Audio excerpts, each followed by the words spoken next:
ते ख़ासि महिमान सैयद सरदार अली शाह साहिब जन खे हिननि सीटुनि सां दावत कलाम ॾींदसि त वासीगंज जी वाट आहे सफ़र सच जो, वासीगंज जी वाट आहे सफ़र सच जो, कई थिया काठ हलंदे हबीबन ॾे। तव्हां सभिनी जे भरपूर ताड़ियुनि में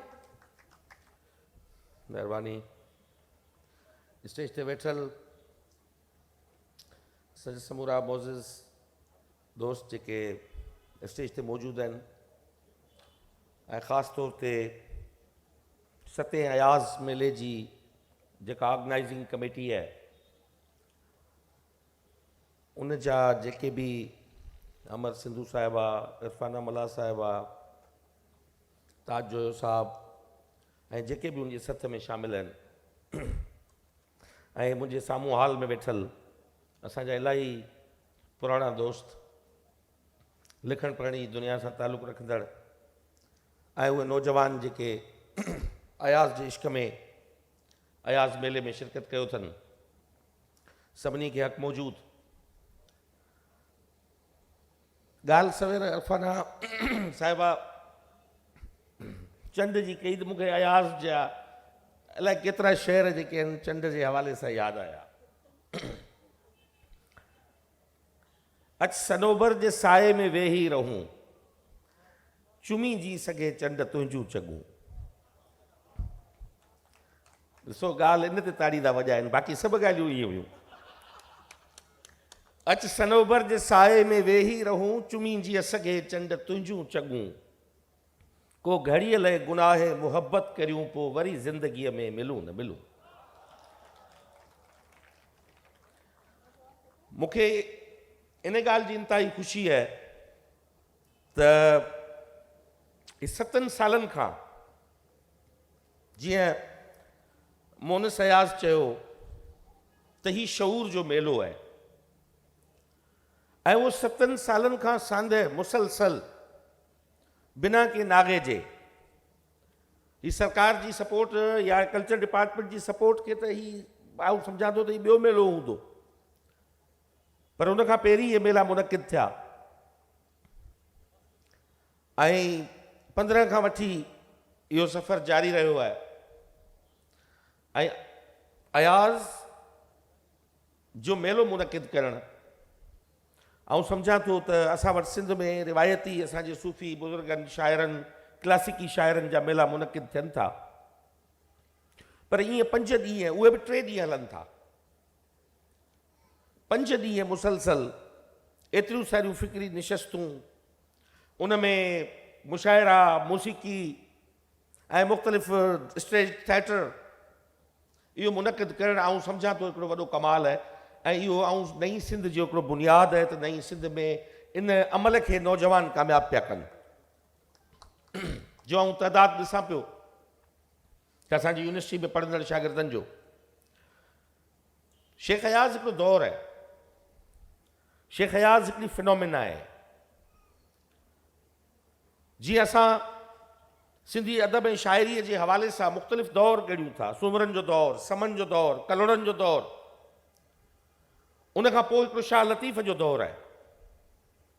ईअं आउं सम्झां थो त अॼोकी जेका सिंध आहे, जेका गुज़िश्ता 75 सालनि खां जेका सिंध जुड़ी आहे, इनखे असीं अदबी ऐं शहरी माना में असीं इनखे शेख अयाज़ जो दौरु चई सघूं था। असीं सभु शेख अयाज़ जे दौर में पैदा थिया आहियूं। शेख अयाज़ जंहिं वक़्तु जनमु वरितो, जेके हालतूं उन जे साम्हूं हुयूं, उन वक़्तु बर सग़ीर में सब कॉन्टिनेंट में हिकिड़ी मुकमिल उथल पुथल जो दौरु हो। आज़ादी जूं तहरीकूं पे हलियूं ब्रिटिश कॉलोनियल राज खां, तरक़ी पसंद तहरीक जा बुनियाद पिया ऐं सिंध जी बम्बई खां अलहदगी जी तहरीक बि उन दौर में पंहिंजे उरूज ते बीठी आहे। त ही सभु लका हुन शेख साहब पंहिंजी अखियुनि सां ॾिठा। मुंहिंजी कमाल जी ॻाल्हि इहा आहे शेख साहब जी, आउं तुंहिंजे हिकिड़े आशिक़ तौरु, हिकिड़े पढ़ंदड़ तौरु, हिकिड़े चाहींदड़ तौरु असां उनखे उन ई नज़र सां ॾिठो आहे, पर कमाल हुनजो इहो हो शेख साहब जो त उहो असां अॼोके दौर जे असां जहिड़नि शाइरनि वांगुरु रुगो शाइरी पढ़ी हू तख़लीक़कार कोन थियो, हुन फ़लसफ़ो पढ़ियो, हुन दुनिया जी तारीख़ पढ़ी, हुन मज़हबनि जो तक़ाबली इल्मु पढ़ियो, हुन उहे सभु आसमानी मुक़दस किताब पढ़िया, हुन साइंस पढ़ी, हू सभु शयूं पढ़ण खां पोइ हुनजो शऊर ऐं इदराक जेको आहे शेख साहब जो हो, जेका फॉर्मेशन थी शेख साहब जी, उहा बुनियादी तौर ते इल्म मां थी। हिकिड़ो पहलू हो। ॿियो हुनजो पंहिंजो मुजाहिदो हो ज़िंदगीअ में, रुगो मुतालियो काफ़ी कोन्हे के तख़लीक़कार करण लाइ, हुनजो मुशाहिदो हो ऐं हुनजी रेज़िस्टेंस जो पहलू हो। हिकिड़े फ़र्द तौरु हू हिकिड़े मुज़ामती किरदार तौरु बि ऑपरेट पियो करे। अॼु असीं पंहिंजे दौर खे ॾिसूं, आऊं बि हिकिड़े लिखंदड़ जे तौर ते पंहिंजे पाण खे शामिलु करे आऊं चवां थो त उन दौर जो हिसो आहियां, उनमें शामिलु आहियां। उन में असां में घणा माण्हू आहिनि जेके हिन वक़्त जे मौजूदा हमअसर आलमी अदब आहे जेको हीअं दौर जंहिं दौर में लिखियो पियो वञे उन खां असीं वाक़ुफ़ आहियूं ऐं उन जा मुहरकात कहिड़ा आहिनि, उन जा मौज़ू कहिड़ा आहिनि दुनिया में। त शेख साहब जो पैटर्न आऊं सम्झां थो त हिकिड़ो आइडियल, हिकिड़ो मॉडर्न पैटर्न आहे, हिकिड़ी गाइडेंस आहे असांजे लाइ। असीं बि को बहितर दौर मां कोन पिया गुज़रूं। इंतिहा पसंदी जी हिकिड़ी जेका ॿिमुही बला आहे, अदम तशद्दुद जी, अणसहप जी, ही सियालकोट जो कल्ह वाक़ियो थियो आहे। इहो वाक़ियो छा थो 21वीं सदीअ में पेश करे? असांजे समाज जो या अॼोके मुआशिरे जो, अॼोके पाकिस्तान जो नक्शो कहिड़ो पेंट पियो थिए। त आऊं सम्झां थो त जेके हिन दौर जा चैलेंजिस आहिनि, जेके कॉन्टेम्पररी हमअसर दौर जा, उन्हनि खां आगाही रखणु तख़लीक़कार जो इहो बुनियादी कमु हुजणु खपे। न त उहा शेख साहब वारी ॻाल्हि थींदी त शाइरी रूह गरमाए नथी, मंज़िल मक़सूद खे पाए नथी। उहा तपिश कोन्हे जंहिं दौर में शेख साहब पार्टीशन थो ॾिसे, पार्टीशन में सिंध सां जेका वेदन थिए थी, सिंध जो सॼो इंटरप्रेन्योर क्लास जेको हो हलियो थो वञे, शहरनि जा शहर ख़ाली थी था वञनि, असांजा लद पलाण थिए थी, उनखे पंहिंजी अखियुनि सां ॾिसे थो त सिंध जी इसेंस जेको हो, जंहिं गुज़िश्ता 5-6 सदियुनि खां वठी लतीफ़ जे सुर सामूंडी जा जेके किरदार हुआ, जंहिं दुनिया सां सिंध खे कनेक्ट पे कयो, जंहिं उहे आलिशान इदारा ठाहिया पे, जंहिं असांजी अर्बनाइज़ेशन जा बुनियाद पे विधा, उहे सिंध खे छॾे वञनि पिया। इहो अखियुनि सां शेख साहब हिकिड़ी ट्रेजिडी जेका ॾिसे थो, हुनखे ॻाए थो। दूर थींदा वञनि रोज़ जोगीअड़ा, तूं अञा पियो जीअं हायड़े जीअड़ा, दौर अचे थो वञ निटिजो, त उहो ई शेख अयाज़ आहे, पंहिंजे दौर जे हालतुनि में सां गॾु बीहे थो। असां वटि हिकिड़ो ट्रेंड हलियो आहे त सियासत खां माण्हुनि खे एतिरो परे करे छॾियो, एतिरो एपॉलिटिसाइज़ करे छॾियो, माण्हू सियासत खां एतिरो बेज़ार थिए, सियासत खे गारगंद करण जो कल्चर पइजी वञे। असांखे ॾिसी तव्हां न सम्झो त इहा सियासत आहे। अॼु हिकिड़े वज़ीर खे ॾिसी सियासत खे बुरो चवणु, सियासत त बुनियादी तौर ते समाज खे जी तब्दीलीअ जी जो एक्शन आहे, अमल आहे, इज़हार आहे, रवैयो आहे। ऐं वज़ीरनि कबीरनि खे ॾिसी सियासत खे बुरो चवणु, ऐं सम्झां थो त उन सॼे माज़ीअ में इंसानी तारीख़ में जेके सियासत जेके तब्दीलियूं आंदियूं, समाजनि में बहितरी आंदी, समाज तब्दील थिया, उहो सियासी अमल हो, उहो सियासी सोच जो हो। असां वटि हिकिड़ो ट्रेंड हलियो आहे, रियासत खे सूट थो करे, अॼोकी रियासत खे सूट थो करे त असीं एतिरा एपॉलिटिसाइज़ हुजूं, असां एतिरा डिपॉलिटिसाइज़ हुजूं, सियासत मां एतिरी बेज़ारी हुजे, जेको कन में न्याज़ पवर सां ॻाल्हि करियां त ॿियो चए बा तूं कहिड़ी सियासत पियो करी, माना कहिड़ी मुनाफ़िकी तूं पियो करी मूं सां। तंहिंजे करे हू गाफ़िल न हो अयाज़ साहब, पंहिंजे दौर में सियासत खां कचियल न हो, मुकमिल तौर ते सियासी माण्हू हो। दो के मुस्तक़िल तौर ते के सियासी पार्टी जो हिसो न रहियो, पार्टीशन खां के पहिरीं घणी का पार्टी ज्वाइन कई हुजई, पर मुकमिल तौर ते सियासी माइंड हो, सियासी दिमाग़ हो। वन यूनिट जे दौर में जेॾी महिल एंटी वन यूनिट मूवमेंट थी हले त उन में रूह थो फूके, मुकमिल तौर ते उनजी जान थी बीह थो रहे। सिंधड़ीअ ते सिर केरु न ॾींदो, संदो केरु मयारो यार। What is this? हिकिड़ी पूरी इंस्पायरेशन, कमाल जो माण्हू आहे। हिकिड़े वक़्त ते साईं जीएम सैद खे मुतासिर करे थो त ॿिए पासे ज़ुल्फ़कार अली भुट्टे खे मुतासिर करे थो, ॿिनि इंतहाउनि खे मुतासिर कंदड़ माण्हू। इहा छा सियासी सोच खां सवाइ मुमकिन आहे?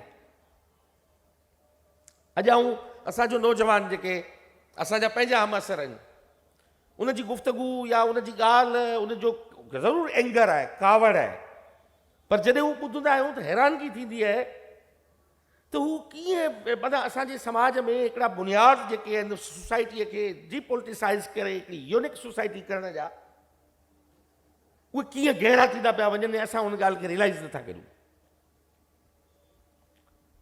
त आउं सम्झां थो त शेख साहब इन हवाले सां ऐं शेख साहब जी ज़िंदगी ऐं लाइफ उहा हिकिड़ी असां लाइ मशल राब आहे।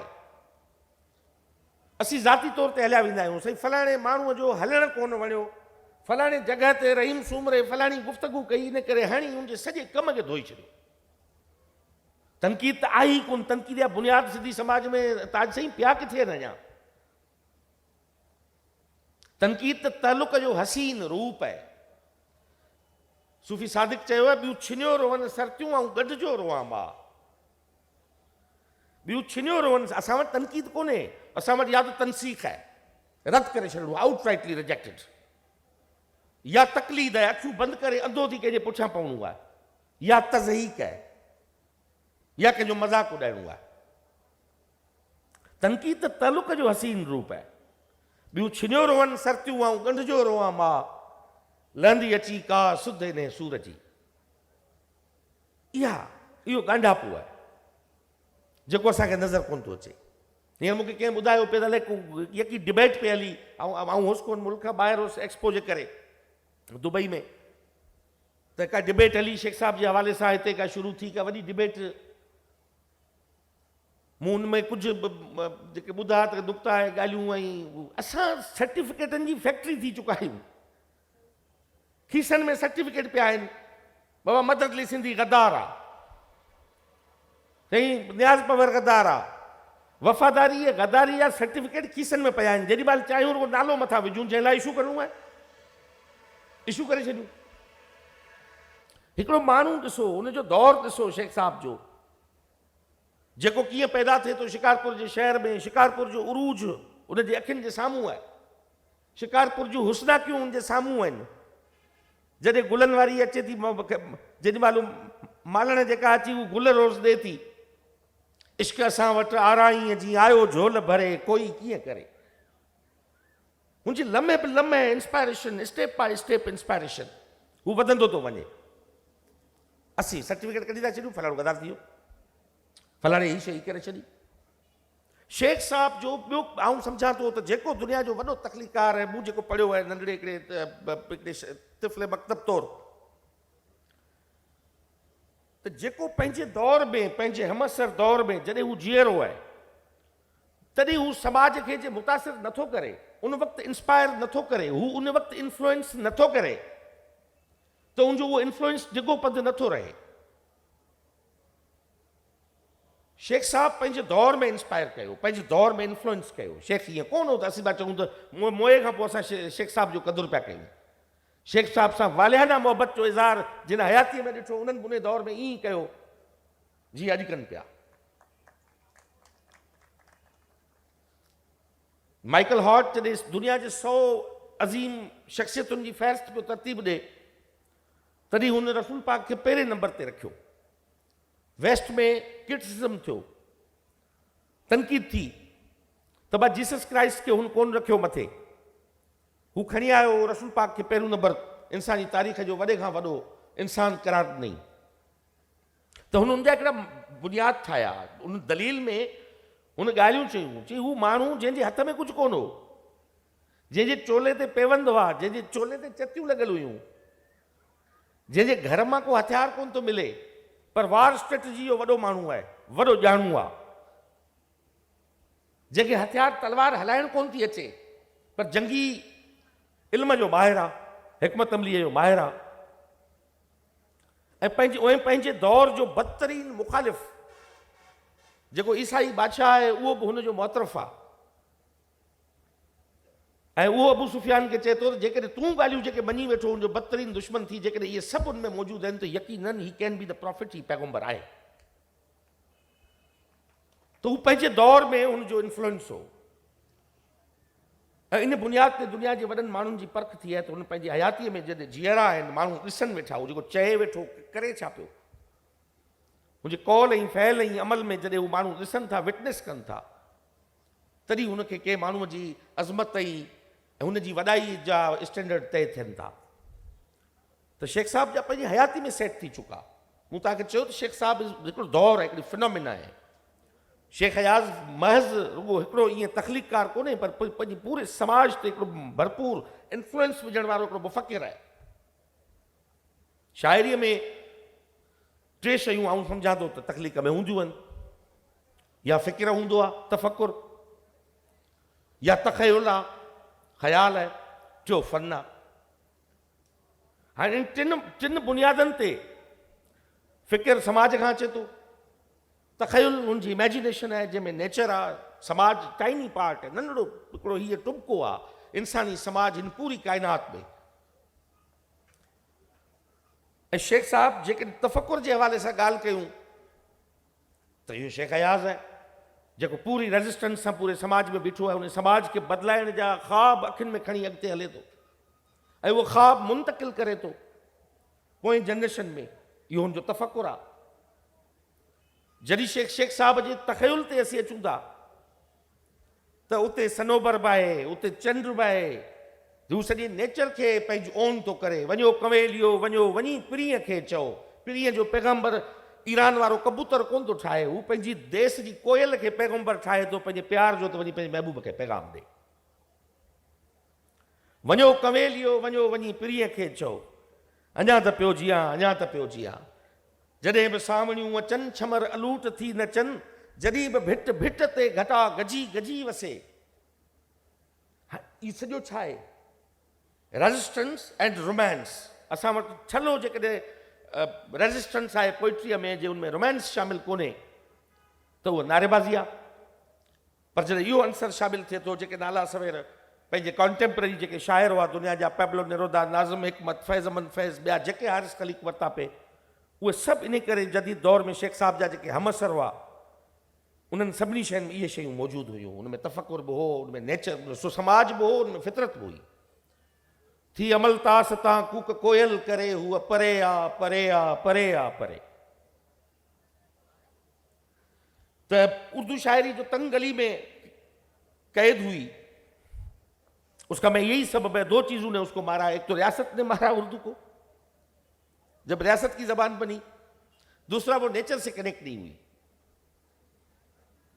सोसाइटी, समाज, फर्द जा दर्द, रोलड़ा, तब्दीलियों, इनकलाब शयूं नेचर का जब डिस्कनेक्ट थी गई, जिसकी आपने बात की कि आज हमारा दरख्त जो है वो भी एक पेनाफ्लेक्स में तब्दील हो गया है, या वहां पे कोई खंबा लग गया है, हमारा दरख्त नहीं रहा। जिस जिस जिस बात की हारिस खलीक ने, ये वो तख्लीकार सोच सकता है हारिस भाई जिसके अंदर में नेचर के लिए प्यार हो, दर्द हो, वरना ये समाज, सोसाइटी जो है वो बगैर नेचर के नहीं चल सकती। विदाउट सोसाइटी, विदाउट नेचर समाज आगे चल ही नहीं सकता। गुलाब का अगर फूल नहीं होगा तो मोहब्बत का इजहार भी मुमकिन नहीं है इस खूबसूरत अंदाज में। तो शेख साहब का तो मैं एक शागिर्द के तौर पे मैंने उनको हमेशा सीखा, पढ़ा, और शेख साहब से मेरे हमअसर दौर के बहुत से लोगों ने शेख हयाज़ की शायरी में यूज़ किए गए उन शायरों के हवाले और तज़किरों को सुन के फिर जाके उसके किताब जो है वो जो उर्दू बाज़ार के जो लुंडे के दुकान थे, जहाँ पे थर्ड हैंड, सेकंड हैंड भी नहीं, third hand and fourth hand, हो सकता है 10 हाथों से गुजरे हुए किताब वहाँ पे हम ढूंढते थे और उनको पढ़ते थे कि गार्शिया लोरका की हमें पोएम्स कहाँ पढ़ने के लिए मिलेंगी, उसके साथ स्पेन में क्या हुआ। और तो हमने शेख साहब के से रेफरेंस के थ्रू, उनके जो उनने दिए उसके थ्रू हमने देखा।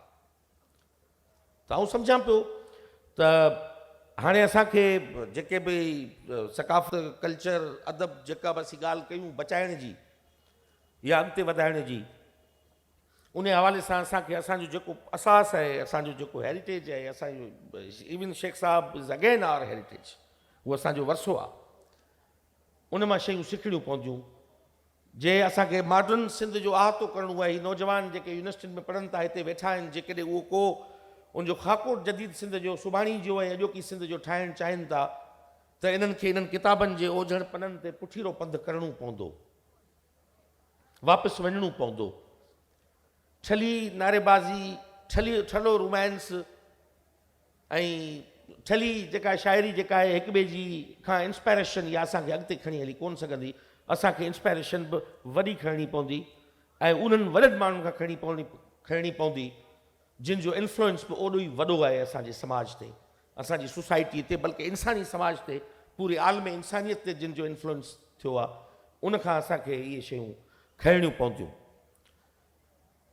ऐं मुंहिंजो त इहा ख़्वाहिश आहे त जीअं एजुकेशन डिपार्टमेंट में लतीफ़ शनासी जे हवाले सां हिते शाह साहब कंदो रहियो आहे एक्टिविटीज़ इवेंट्स, जीअं मूं बि लास्ट शिरकत कई हुई, ईअं असां तव्हां सभु साथ ॾियो जेके अयाज़ जी ऑर्गेनाइज़िंग कमेटी वारा डिज़ाइन कयो हिकिड़ो प्रोग्राम, त असां पंहिंजे स्कूल्स ऐं कॉलेजिस में अयाज़ शनासी जो असीं शुरू करियूं।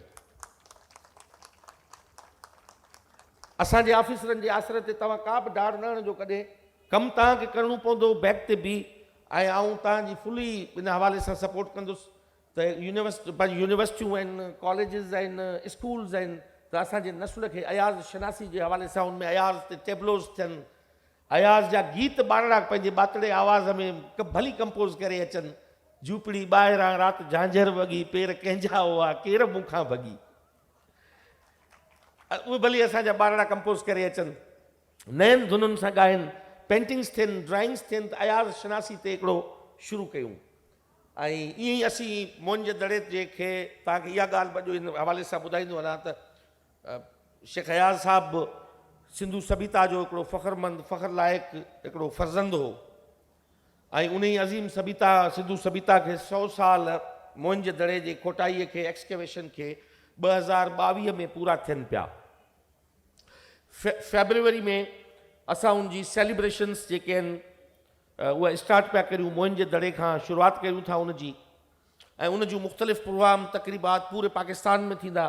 मैं हारिस भाई को भी कहता हूँ कि वो हमारे साथ हम पले हो, हमारे साथ शामिल हो इसमें पूरी तकरीबात में, कि इसको हम बताएं कि वो आलीशान तहजीब क्या थी, जिन्होंने क्योनी को लिखना, क्योनी स्क्रिप्ट बनाना सिखाया, जिन्होंने इजिप्शियन को लिखना सिखाया, जिन्होंने दुनिया के नंगे बदन पे कपड़ा उनको फराहम किया, उनके तन बदन ढांपा, जहाँ से कोई जंगी हथियार नहीं मिला, कितने कितने सैलिएंट फीचर और इंग्रेडिएंट्स हैं इंडस सिविलाइजेशन के, कि हमारे बच्चों को भी पता चले, हम उनको भी बताएं कि कल को कोई कम अज़ कम वो किसी अलामा दाऊद पोटो लाइब्रेरी का रुख करे मगर मदरसे के जाने से कम अज़ कम वो बच जाए।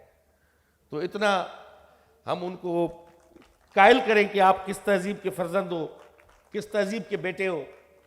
तो ये फरवरी में 19-20 फरवरी को मोहनजोदड़ो पे तकरीबात होंगी, पूरी दुनिया से उसके आएंगे डेलीगेशंस भी, और आप जितने भी यहाँ पे मौजूद हैं ज़रूर उसमें आइएगा। रात को म्यूज़िक होगी, यहाँ से सेलिब्रेशन स्टार्ट होगी, फिर 19-20 तो उहे सेलिब्रेशन्स थींदियूं, ऐं उहे स्कूल्स में कॉलेजिस में ॿियनि जॻहियुनि ते उहो सभु शुरूआति थींदी। पर उन सां गॾोगॾु अयाज़ शनासी जो इहो ही ऑर्गेनाइज़िंग कमेटी आउं सम्झां थो त करे सघे थी, जेको 5 ॾींहंनि जो एॾो वॾो फेस्टिवल मुनक़िद करे थी, त उहे उनजो हिकिड़ो प्रोग्राम चेकआउट कनि ऐं उन प्रोग्राम खे मुख़्तलिफ़ कॉलेजिस में ॿियनि में सेलिब्रेशन थियनि ऐं पाण वञनि ऐं ॿारनि खे हिमथाइनि। ऐं वधीक तव्हांजो टाइम न वठंदुसि। उस्ताद शफ़ी फ़क़ीर सवेर खां मुंहिंजे ख़्याल में पहुची चुको आहे, त अॼु शायदि उस्ताद शफ़ी जी म्यूज़िक जो आहे, त उस्ताद शफ़ी खां ॿुधंदासीं, मज़ो ईंदो सोरठ में ए सीर बुई आओ, ऐं ॿिया जेके गीत सखी पिया खे मिली त चइजा, ऐं दीगर ताड़ियूं पिया वॼाइनि। त जेके तव्हां सभिनी जी महिरबानी, ऐं अरफाना साहिबा तव्हांजी सॼी सथ जो शुक्रगुज़ार आहियां, जे मूंखे हिते मौक़ो ॾिनो अचण जो, ॿुधण जो, 2 अखर ॻाल्हाइण जो। पर हिकिड़े वज़ीर जी हैसियत सां अचण में मूंखे का बि ख़ुशी ऐं फ़ख़ुरु कोन्हे ऐं हिकिड़े अयाज़ जे पढ़ंदड़ आशिक़ जी हैसियत में मौजूदगी ते ख़ुशी आहे।